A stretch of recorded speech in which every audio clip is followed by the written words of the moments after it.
In order for you to understand why Western civilization is very different than the Islamic world, you need to understand the history of Islam. When Prophet Muhammad supposedly revealed his revelation from the angel Gabriel that he is supposed to be the last of the prophets in the early 600s, he started preaching in his own city, Mecca. He tried to recruit friends and followers to be able to spread his religion. And he tried for 12 years and failed. And after 12 years, he was only able to recruit his immediate family and friends. So he decided, if I go to Medina, which was the Jewish hub of Arabia, the business hub where the Jews lived, if I go there and preach my religion to them, if they accept me, that will buy me respect and stature between my own people, and they will accept me. So Prophet Muhammad started borrowing a lot from the Old Testament to make his religion more palpable to the Jews, to make it a lot similar. This is why you see a lot of similarities between Judaism and Islam. For example, Jews don't eat pigs, Muslims don't eat pigs. Jews pray a few times a day, Muslims pray a few times a day. Jews fast on Yom Kippur, Muslims fast on Ramadan. And this is why you started seeing a lot of good writing in the beginning of the Quran when Prophet Muhammad was saying all the good things about the people of the book. He took his message and went to Medina trying to recruit the Jews, talking about the people of the book, talking about how similar the two religions are.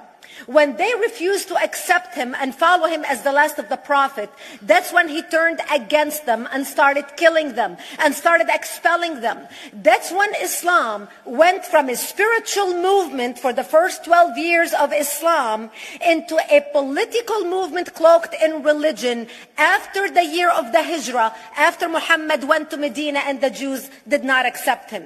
He became a military warrior and declared war on them and started expelling them. Jews and Christians became dhimmi, or second-class citizens. They were only allowed to stay alive and not be killed only by paying the jizya or the protection tax. So they had a choice: convert to Islam, or if you want to stay alive, you have to pay the jizya or protection tax, living as dhimmi in the Islamic nation.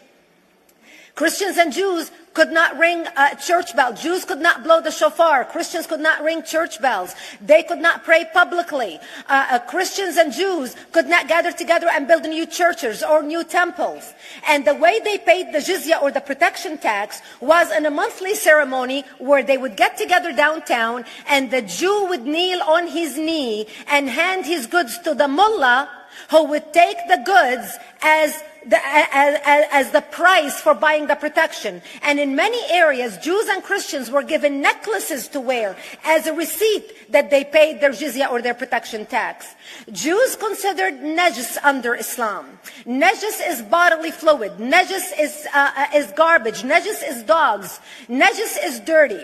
So Christians and Jews were treated as second-class citizens. Islam continued to grow. As Islam grew, more people became dhimmi or second-class citizens.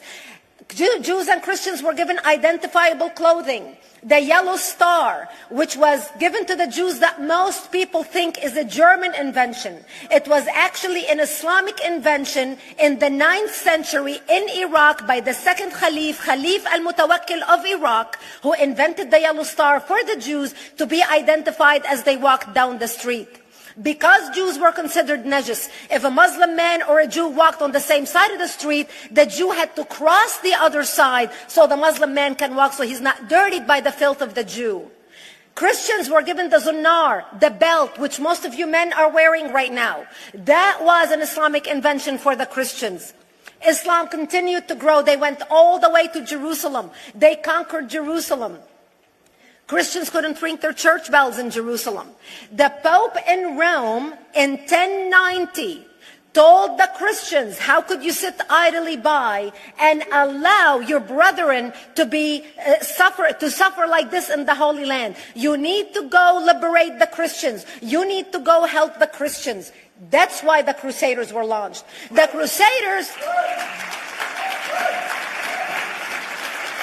The Crusaders were not launched because they just felt like waking up in the morning and going and converting a bunch of Muslims or beheading them.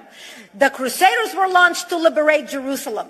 And they were able to liberate Jerusalem for less than 100 years before Salah ad-Din al-Ayyubi, Saladin, took it back, and Jerusalem remained under Islamic control until 1967, when the State of Israel liberated Jerusalem, where Christians, Jews, and Muslims could pray under the same sky.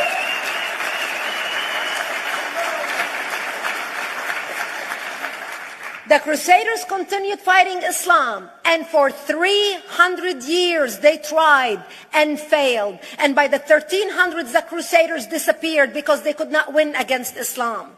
Islam continued to expand. They went all the way to Central Europe. They went all the way to China. They went to India. They conquered Spain. They changed the name of Spain from Spain to Andalusia.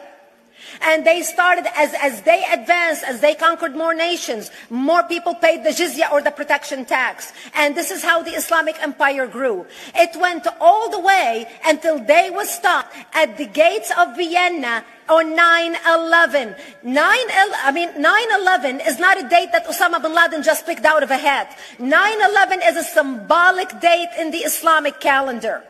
By the 1600s, Islam had covered more of the earth's surface than the Roman Empire did at its peak. Between the 1600s and the 1800s, the Europeans were experiencing the European Industrial Revolution, where the Europeans were able to invent products on factory lines, where they are able to make money and sell products, which gave them the money to build a strong army in order to fight the Muslims. And that's how they were able to stop them at the gates of Vienna on 9/11. The Europeans started the pushback against Islam. They pushed them out of Europe. They pushed them out of all the way to the Middle East and North Africa. By 1924, the Islamic Empire ended. In 1924, the Islamic Caliphate ended in Turkey by President Ataturk, who was a secularist. He ended the Islamic Empire, and he gave women rights to vote. He gave women a right to an education, a right to work, a right to choose a husband. He forbid women from wearing the hijab. He forbid men from wearing the beard. The Muslims hate him so much that they consider him a Jewish agent, because they believe that his mother and her bloodline was Jewish, and that was the influence on Ataturk. By the time the Islamic Empire, or the Islamic Caliphate, or the Islamic State ended in 1924, the Islamic Caliphate had existed for 1400 years, and it ended less than 100 years ago. By the time the Islamic Caliphate ended in 1924, 270 million people around the world were killed by Islam.